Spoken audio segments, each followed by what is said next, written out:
미래 시나리오를 살펴보기에 앞서 RCP라는 용어에 대해 먼저 설명드리겠습니다. RCP는 Representative Concentration Pathway의 약자로 직역하자면 대표 농도 경로인데요. RCP 4.5 시나리오는 인류의 온실가스 감축 노력이 실현이 되어서 2100년에 이산화탄소 농도가 540ppm 정도로 유지되는 시나리오이고, RCP 8.5 시나리오는 현 추세대로 온실가스가 계속 배출되어 2100년에 이산화탄소 농도가 940ppm에 도달하는 시나리오입니다. 편의상 RCP 4.5를 저배출 시나리오, RCP 8.5를 고배출 시나리오라고 지칭하겠습니다. 우선 RCP 4.5 저배출 시나리오에 따르면 2040년, 2070년, 2100년으로 갈수록 도별 연평균 기온은 모두 증가하는 것으로 나오는데요. 특히 황해도의 온도가 13.7도로 가장 높고 함경북도의 온도가 9.5도로 가장 낮은 분포를 보일 것으로 전망됩니다. RCP 8.5 고배출 시나리오의 경우에도 황해도의 기온이 가장 높고 함경북도의 기온이 가장 낮은 분포를 보일 것으로 전망되는데요. 특히 2100년이 되면 황해도의 연평균 기온이 16도를 넘어설 것으로 전망되고 기온의 상승폭이 저배출 시나리오에 비해 훨씬 가파를 것으로 예상됩니다. 저배출 시나리오의 경우 2100년 북한의 연평균 기온이 지금보다 3.3도 높은 11.8도로 예측되는 데 반해 고배출 시나리오의 경우 지금보다 6.8도나 높은 15.3도가 될 것으로 전망되고 있습니다.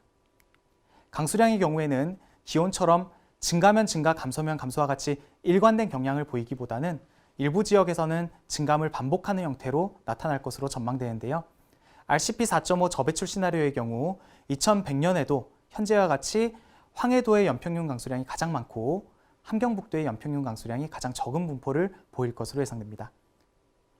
평안남북도의 경우 지금보다 강수량이 150mm 이상 증가하면서 강수량 증가폭이 가장 클 것으로 전망됩니다. RCP 8.5 고배출 시나리오의 경우 역시 황해도에 가장 많은 양의 비가, 함경북도에 가장 적은 양의 비가 내릴 것으로 예상되고, 황해도의 강수량이 지금보다 약 250mm가량 늘어나면서 강수량 증가폭이 가장 클 것으로 예상됩니다.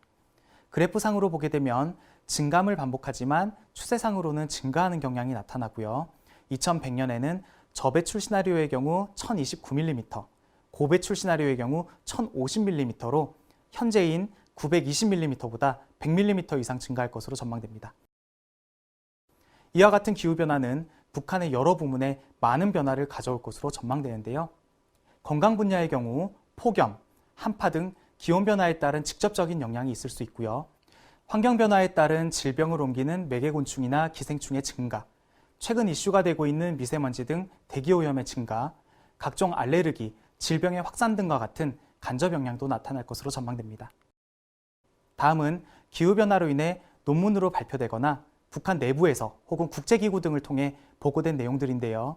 1990년대에 냉해, 우박, 홍수, 가뭄 등의 자연재해로 인해 수십만 내지 수백만 명의 주민이 굶주림 등으로 인해 사망한 것으로 발표된 바 있고요.